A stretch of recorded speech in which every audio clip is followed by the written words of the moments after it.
Hello everyone, welcome back to another video. Today I will show you how to check Snapchat Spotlight history.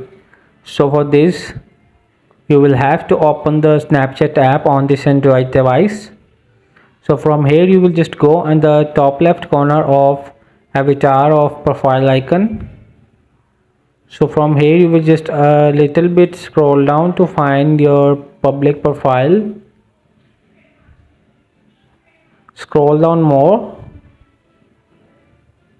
We will just find the public profile. You will see public profile, so click it here and you will see the second option is spotlight.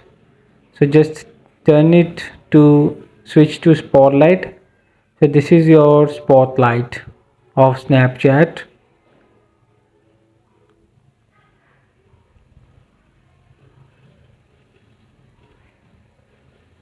So hope this video helped you. Please don't forget to like and subscribe and get notified for more videos.